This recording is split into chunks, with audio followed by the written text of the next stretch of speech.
जो अम्बा की खतरनाक प्लानिंग होती है पूरी तरीके से प्रणाली के सपने को तार तार करने की, तो वो करती भी है। वो भाविन के साथ मिल करके एक ऐसा षड्यंत्र रचती है जिसमें कहीं ना कहीं अमरीश, धवल ये सभी लोग बहुत बुरी तरीके से फंस जाते हैं। और इसका इतना ज्यादा इम्पैक्ट होता है कि धवल भी अब कुछ गलत डिसीजन ले लेता है, जिससे उसकी जिंदगी पे और बड़े खतरे आ जाते हैं। तो सच में ये काफी कॉम्प्लिकेटेड हो जाती है।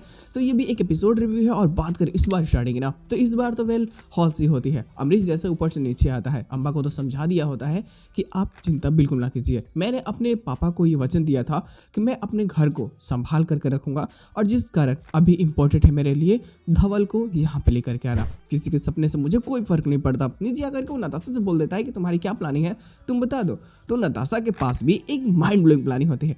ऐसे अभी से तो क्लिनिक खोलेंगे लोग, तो धवल को शक भी हो सकता है। तो वो बोलती है कि पहले आप नाराज होइए, हम फिर आपको मनाएंगे, और उसके बाद में धवल को लगेगा कि शायद आप थोड़े बदल हो रहे हैं, तो बेहतरीन हो सकता है। बोलता ठीक है, आइडिया काम करने वाला है। और फाइनली ये क्लिनिक ओपन करवाने के सारे काम स्टार्ट करवा देते हैं। लेकिन वही प्रणाली बहुत खुश होती है। तो वो नताशा को भी जब थैंक्स कर रही होती है या फिर धन्यवाद जब दे रही होती है, तो वहाँ पे अम्मा इनकी बातों को सुन लेती है और वो सोच लेती है कि वो कैसे भी करके ये क्लिनिक को खुलते ही बंद करवा देगी। और बंद करवाने के लिए क्या चाहिए, कुछ गलत आरोप और कुछ गलत मेडिसिन, जिसको पुलिस आकर के चेक करे तो पता चले वो फर्जी है, तो लाइसेंस तो ऐसे भी रद्द हो जाएंगे जल्दी से। तो ये क्या करते हैं ना, जब अमरीश बाकी सभी लोग यहाँ से निकलते हैं लोग क्लिनिक के लिए, मतलब क्लिनिक शुभारंभ के लिए, तो वे वहाँ पे अम्बा पहले भाविन से मिलती है और भाविन को मिलकर के बता देती है कि तुझे बहुत सारी ओरिजिनल दवाइयाँ जो है ना, उनको नकली दवाइयों से रिप्लेस करना है, ताकि क्लिनिक जैसे ओपन हो, जब सर्च हो तो वो दवाइयाँ नकली साबित हो जाए और इसका लाइसेंस रद्द हो जाए। मैं नहीं चाहती कि इस बार नताशा जीत सके। तो भाविन तो इसके साथ मिल जाता है और ऐसा करते भी है लोग। इधर में जैसे धवल भी आता है। पहले तो सबको लगता है कि धवल यहाँ पे आएगा भी कि नहीं, कहीं मान के चलो कि हम यहाँ पूरी पकवान बना के बैठे हुए हैं और प्रभु जी आए हैं ना, तो फिर तो सारा खेलेगा तो मजा आएगा ना। तो वेल यहाँ पे जब वो आता है तो इसको देखने के बाद में चार चांद लग जाते हैं। नताशा बहुत खुश हो जाती है कि फाइनली चलो धवल यहाँ पे आ चुका है।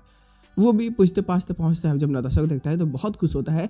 और जब वो देखता है इस चीज़ को कि प्रणाली का सपना पूरा हो रहा है, तो उसको समझ में आ जाता है कि शायद आने वाले समय में वो अपनी फैमिली को अच्छे से सपोर्ट कर सकती है और वो अपनी बहन के खर्चे जो भी आगे जा कर के होंगे वो अभी से उठा सकती है और शायद कुछ मदद कर सकती है फाइनेंशियल हेल्प में घर की।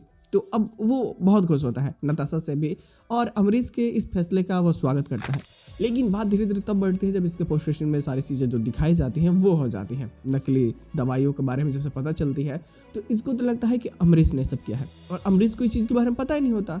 और जब उसे पता नहीं होता है तो वो साफ साफ बोलता है कि मुझे इस चीज़ के बारे में कोई आइडिया नहीं है, ये नकली दवाइयाँ कहाँ से आई।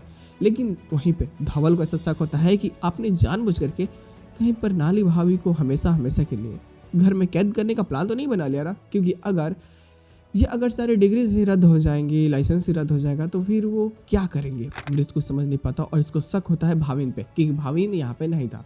और तब छानबीन होगा तो आगे जाकर भाविन की सच्चाई सामने निकलेगी। लेकिन उससे बड़ा एक और प्रॉब्लम है कि बाद में सिंडिकेट जो है, जो गिरोह चला रहा है इस नकली दवाइयों का, उनका भी पर्दाफाश होगा। जो आने वाले एपिसोड की स्टोरी लाइन है बेसिक तो अभी यहीं पे है कि अभी के लिए कुछ वक्त के लिए भाविन विलन बन चुका है और उससे जीतना थोड़ा सा मुश्किल है अमरीश के लिए, लेकिन नामुमकिन नहीं। तो मजा तो आएगा।